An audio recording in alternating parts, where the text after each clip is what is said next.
Hello, નમસ્તે દર્શક મિત્રો. ધર્મ અને આધ્યાત્મ બાય હેમાની મારી યુટ્યુબ ચેનલમાં આપનું હાર્દિક સ્વાગત છે.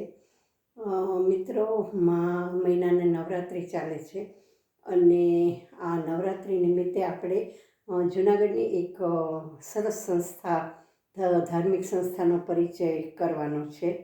એટલે આપને આરાસુર ગરબા મંડળ, જે પથુભાઈ ગરબા મંડળના નામે પણ જાણીતું છે જૂનાગઢમાં, એનું નામ તો કદાચ સાંભળ્યું જ હશે. ઢેબર ફળિયામાં મા દુર્ગાદેવીનું ઘર મંદિર છે, જ્યાં સ્વયંભૂ માતાજી દુર્ગાદેવી પ્રગટ થયેલા છે રણછોડજી મંદિરની સામેના ભાગમાં.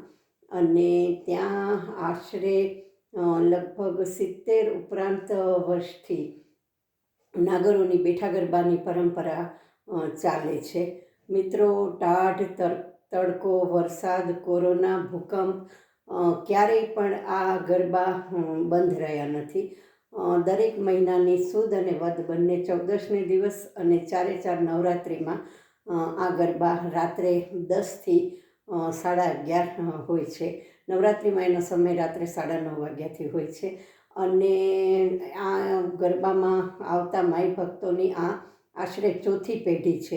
એક પછી એક નવી જનરેશનને તૈયાર કરતા જઈએ છીએ કે જેથી આ પરંપરાને, આ વારસો જે છે એ જળવાઈ રહે. આમાં મોટે ભાગે માઈ કલાપી, સુમન, હિમાંશુ, વિનુ, દયા કલ્યાણ, આ બધાના જે પ્રાચીન રચનાઓ છે એ જ ગાવામાં આવે છે. અને કોઈ પણ પ્રકારના ઇલેક્ટ્રોનિક ઇન્સ્ટ્રુમેન્ટનો ઉપયોગ કરવામાં આવતો નથી. માત્ર ઢોલક અને ઝાંઝ બેના જ સથવારે આ ગરબા માઇક પણ વગર ગવાય છે. અને ખૂબ સરસ કર્ણપ્રિય એની રિધમ હોય છે. અને એટલે સુધી કે શ્રી પથુભાઈના વાઇફ તનુમતી મામીનું અવસાન 14ને દિવસ થયું હતું, તો પણ રિધમ વગર પણ ગરબા ચાલુ હતા અને 5 ગરબા ગવાયા હતા. આટલા અખંડ સ્વરૂપે સતત 7 દાયકા સુધી કોઈ પણ આવી ધાર્મિક પ્રવૃત્તિ ટકાવી રાખવી મિત્રો બહુ અઘરું કામ છે.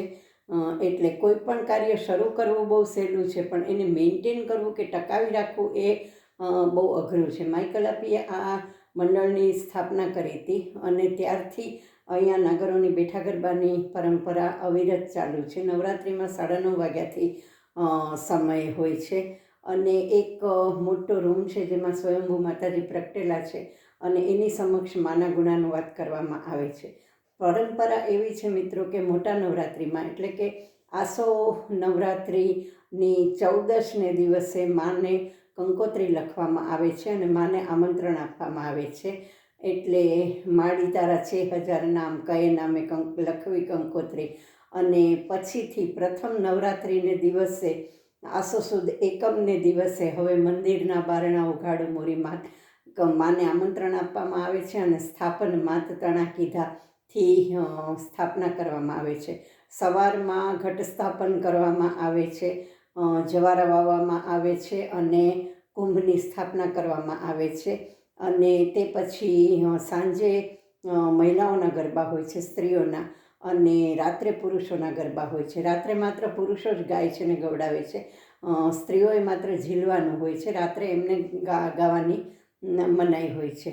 એટલે આ રીતે આ એક સરસ પ્રાચીન પરંપરા ચાલુ છે. આ પરંપરા દરમિયાન આસો સુદ બીજને દિવસે માતાજીનો પાટોત્સવ આવે છે.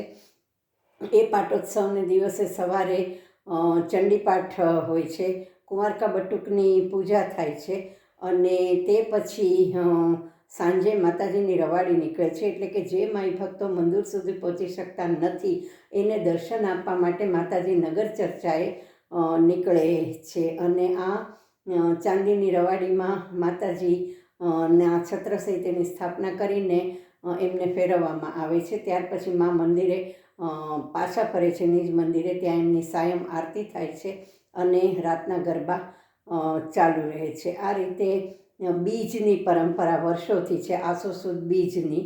એટલે તે ઉપરાંત આઠમને દિવસે પણ સરસ મજાના ગરબા, લગભગ તિથિ પ્રમાણેના ગરબા ગવાય છે. આનંદનો ગરબો ગવાય છે, વિશ્વંભરી ગવાય છે, જય આદ્યશક્તિ, ગવાય છે. ચંડીપાઠના 13 કવચના ગરબા એક દિવસ સાંજે ગવાય છે. આ રીતે અલગ અલગ ગરબા અને સ્તુતિ દ્વારા માના ગુણાનુવાદ કરવામાં આવે છે. અને આઠમને દિવસે છેલ્લે ખમ્મા રાજેશ્વરીથી ભૈરવીથી માને પોઢાડવામાં આવે છે. અને તે પછી બાલા ત્રિપુરારીનો મુજરો ગાવામાં આવે છે કે 8 દિવસ આપના ગુણાનુવાદમાં અમારાથી કંઈ પણ ભૂલચૂક થઈ હોય તો અમને ક્ષમા કરજો. એ રીતે આ એક સરસ, પણ અહીંયા જ્ઞાતિ જાતિના કોઈ ભેદ હોતા નથી, કોઈ પણ અહીંયા આવી શકે છે. અને પ્રસાદમાં માત્ર પેંડાનો પ્રસાદ ધરાય છે, કોઈ પણ અજીઠી વસ્તુઓ ધરાતી નથી. અને દૂધ હોય છે.